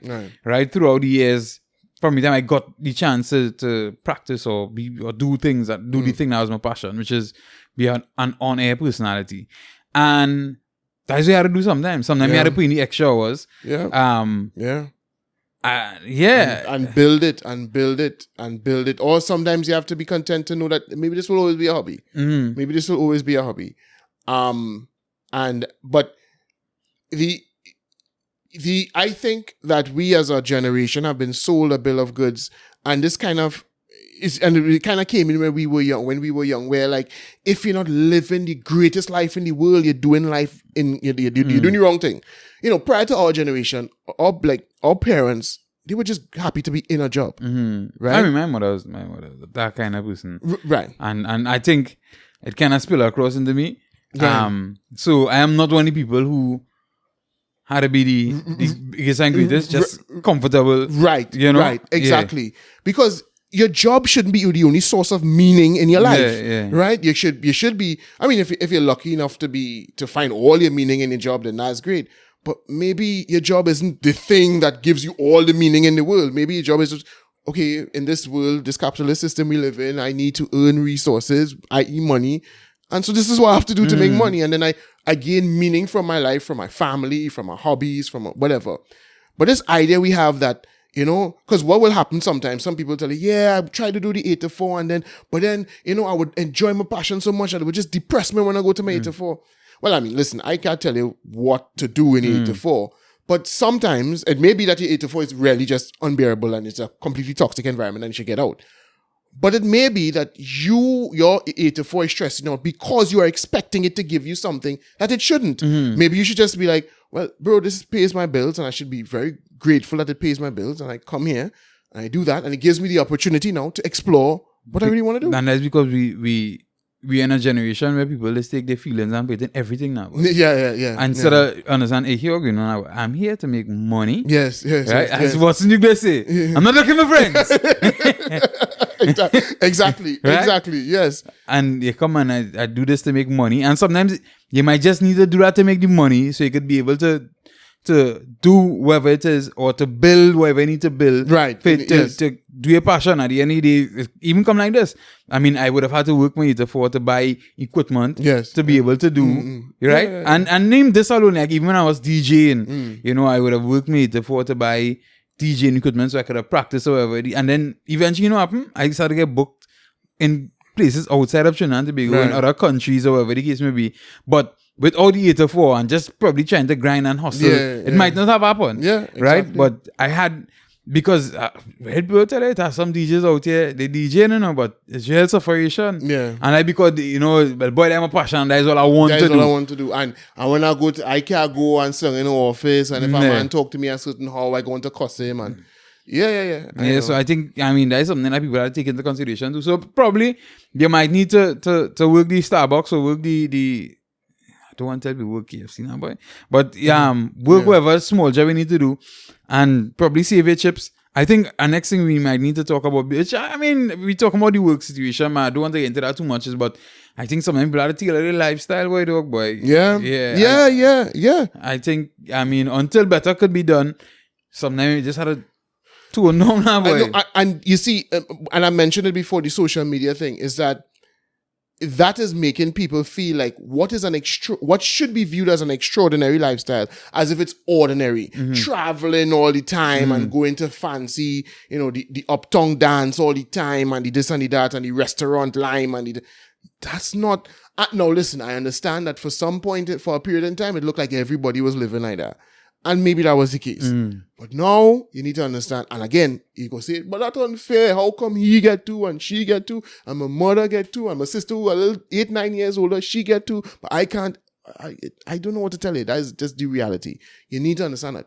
Nah, you need to calm down. I think that's the next major problem. I think a lot of people, because I think, and that is why some people having problems in their small jobs or having problem accepting even small jobs because they have this lifestyle that they want to live. Right, yes. And they know that job won't get them there. Can't fund it. And it will be able to at least do small things here. But nah, I prefer not take the job because that job can't do exactly, the bigger things. So. And then when you were living a lifestyle, and I could attest to this, I'm being honest, full disclosure, when you were living a debt-fueled lifestyle, then it becomes even worse because now you have accumulated the debts. So now even if you want to downgrade, you can't because you have these monthly overheads that have to be covered in order for you to. And why did you get into that debt? Because again, you're chasing a lifestyle that you thought you could have afforded because somebody was willing to lend you money. Yeah. But you truly couldn't have afforded it. So that's why you're running into the problems that you are now. And again, and I mean, listen, I want the whole world to listen to this podcast, but especially this episode, I definitely feel like, as you're saying, people not having this discussion. And I mean, this is one of the times where I feel like I wish I had a megaphone to talk to the entire nation, especially young people, because we aren't guiding them in the right way, you know? And, you know, I have conversations with my children. My daughter who's, it's just still blowing my mind at how old she is, but, you know, she's almost an adult now. And so I talk to her and I try to guide her in these, in these situations. But you just feel like, you wish more people could begin to wake up because this world, bro, is But all right, taking young people down and I would probably have that discussion with my daughter at our next point. Because here's the pull and tug we have with my bigger daughter. She is saying that she wanted to do law, right? Okay, she got into school to do law, whatever the case may be. Now she's in there and she's like, I don't want to do this again. That's fine by me, right? Yeah. But what do you want to do? Right. I don't know. Right. That is why I lost now. Like, you understand what I'm saying? So you have no passion, like, what do you want to do? Now, probably me or some people in the family could take some blame in not guiding her at a younger age and a younger stage. But the thing is, nobody told her to go and do law. I wasn't, and none of us was actually pushing her to go and do law. She decided that for whatever reason, and I've always asked her, why you want to do law? Like, if it is, remember you're like, dog, if it is, she ain't ready to come into that. Yeah, she want to jump off that tree real fast, right? Yeah. And so now you reach a point. So she's just a prime example. Like, she reached a point. What you want to do then? You can't just not do anything. Right. You understand what I'm saying? Right. Well, I would advise anybody in that situation to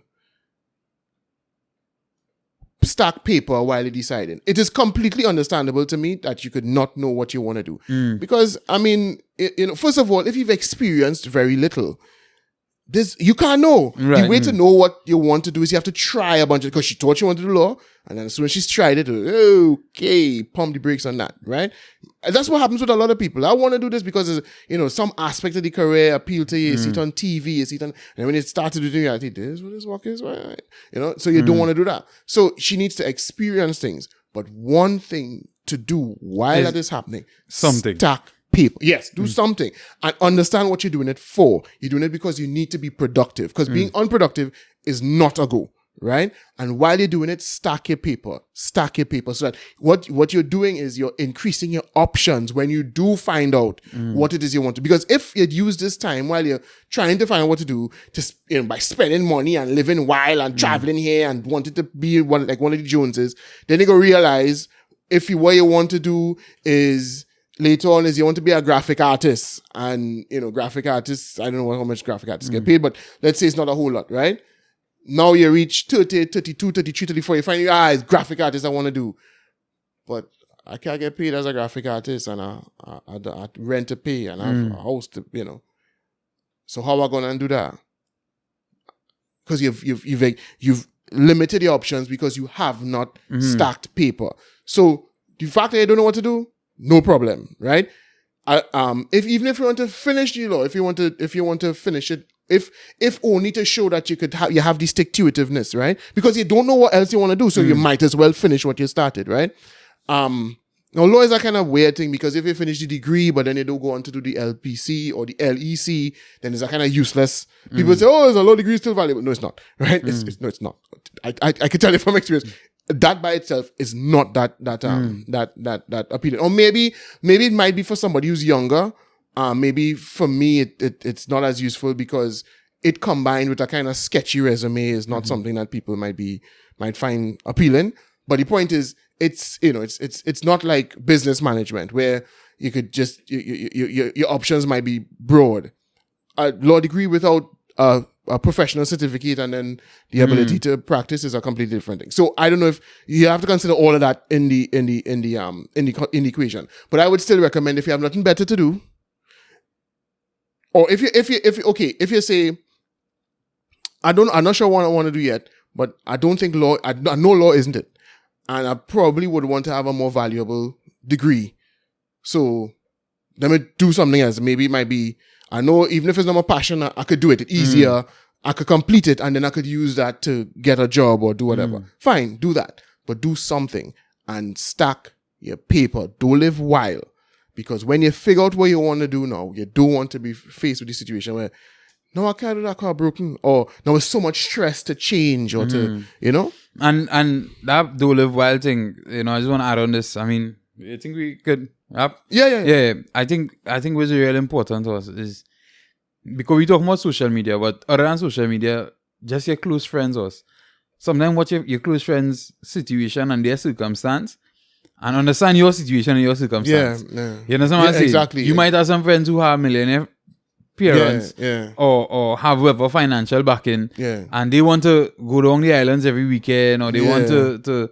That isn't your circumstance, so don't try and keep up with them Joneses. Yes. Don't try and keep up with that race because trust me, you could lose. And I mean, I say anybody, anybody, it could be work, it could be co-workers. And there's something that people don't take into consideration too, You could be a co-worker with somebody, both are working for like just $5,000 a month. But their home situation is totally different to yours. You understand what I'm saying? They may have zero responsibilities in their home. Exactly. And they may have the world. And they might say, their parents might get them a car. Yeah. You understand what I'm saying? They don't end up having to pay a loan for. Yeah. But, and then well, boy, all my friends have cars, so I want to get a car too. Right. And you're going to take out a loan, and now you have a loan for a car. Yeah. When your car need fixing, you have to jump out of your pocket to fix it. Yeah. Well, they might say, mommy, daddy, take it, fix it, lend them a next car, or get them a next car to drive. You need to pay attention to all them things. Or worse yet, your car need repairs. You have to go and take a next loan now. You have to go and refinance or take a small loan from the credit union to fix your car, because if you have no disposable income, if you run up your DSR trying to buy that car, when anything go wrong, it's problems. You're looking for small loan or borrow from somebody to fix. So you have to pay attention to that. Pay attention to and understand essentially that you might be running a different race to them. If it's one thing I would give Americans though, I think a lot of Americans have that saving thing done. No, probably not all, but that's not true. The system 76% of American households do have $1,000 in savings, bro. Well, all right. So, they're real of debt, bro. Let me put it into different perspective. I think a lot of them, but plenty of them work for like. The cost of living real high too now, boy. But in terms of Trinidadians, Trinidadians make plenty money and waste plenty money. That if I think, but I think we have I would challenge that. I think we have more of a savings culture here than the States. I mean, we can plenty finance. Right, yeah. I being real honest with you, especially I'm never good at saving. It's especially the older generation. The one, right, I know the older, like my mother and them. I don't know how they did it, but they did it, right? But older Americans in real debt, bro. Like, real debt. But I mean, lots of them are in. I think they just start to spiral from even student loans because that is showing from the start. Right, precisely. That's someone live their entire life paying student loans. Exactly. Some of them retire and still owe on the student loans. Yeah. Right. So they have those issues, and then obviously they have way more bills than we do. They have heat to pay for, according to what state they're living in, and all kind of different things. But I don't know. As I say, I know the older generation, for wherever they used to make sure and put on money. I think the average, if you were to prorate it, considering the different purchasing power of the currency, I think Trinidadian household savings is far greater than the average Americans. Because, as I say, that's not something I made up. That's an actual statistic.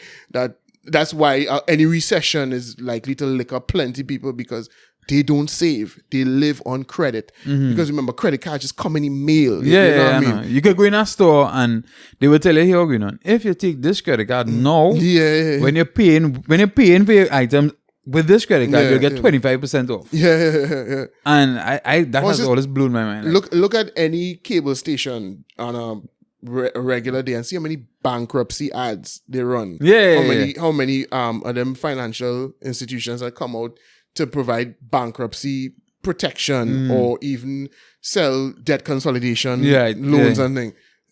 Debt is a big thing in the US, bro. So I think we have a stronger savings culture here in Trinidad. Obviously, I think it's not as strong with us and maybe the younger generation than it was with and also I think our cost of living has now risen exponentially too, because housing prices have gone up. Everything has gone up, so it's not easy for in the long time. In a 2-parent household, the man would have been the main breadwinner, and whatever the woman did for a little side hustle, if she used to wash clothes for the neighborhood or whatever, that went into savings. You know what I mean? Because she didn't have to do nothing. But now that can't happen. So, I was down to the churn, though. Gotta put the churn to wash car, boy. You understand?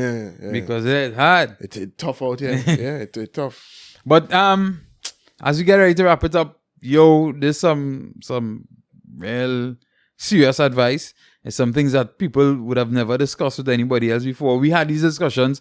I mean, going through our trials. Right? Yeah. We worked in the same place together and watching how things pan out. Watching how our lives evolved or didn't evolve, in many ways did not evolve, right? And we were like, wait, what if we knew this and we did this differently, and if I had taken the TNTech job,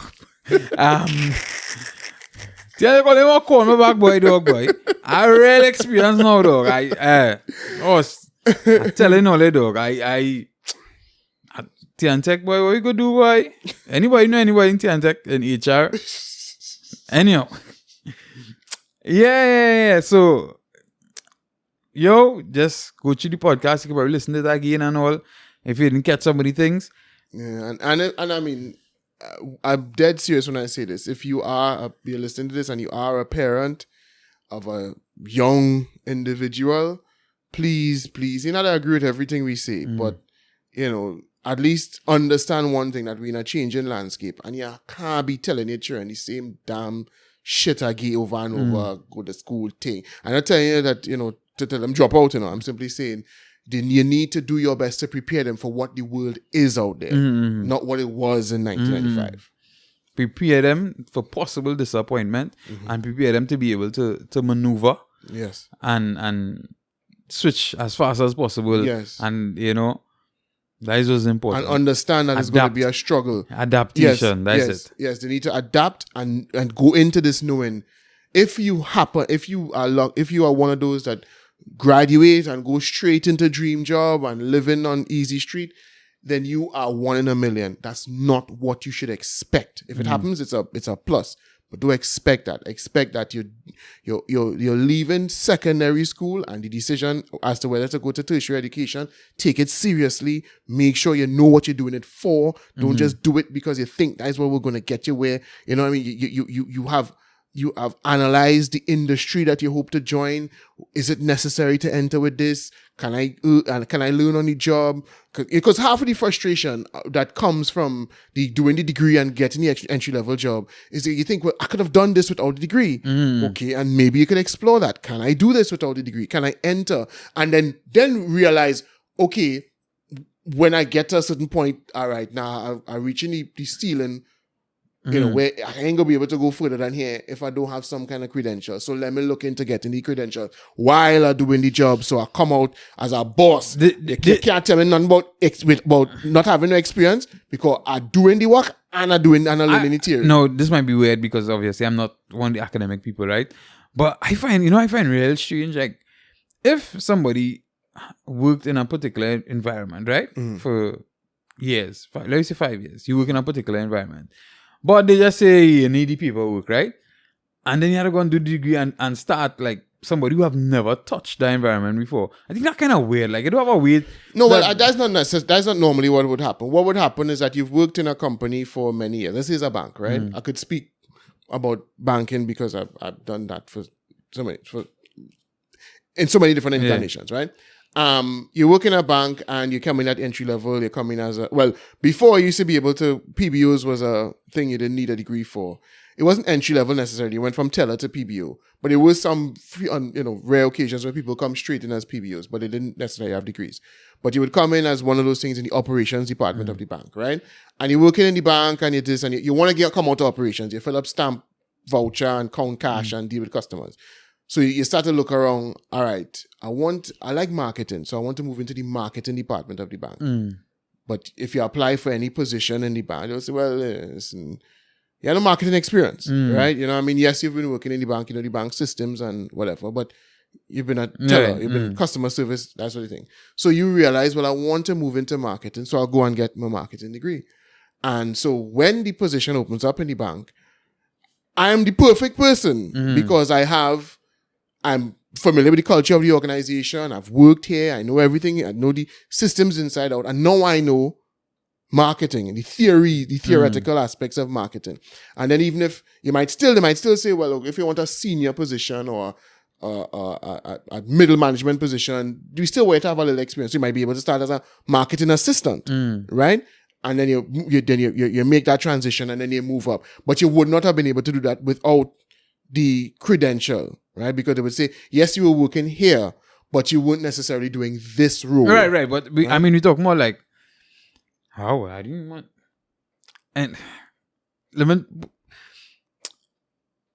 me say, I'm out of fact, that's the next podcast. Okay, that's the next podcast. Right? So remember, subscribe. Congratulations going out to Cassius. Yeah, Cassius, congratulations. Remember to send me a message on Instagram on the app 868 Instagram profile, or you could send me it on the podcast host podcast host Naldo on Instagram, and we make the necessary arrangements. Yeah. Right? So, and if you don't, I go take it. That's all.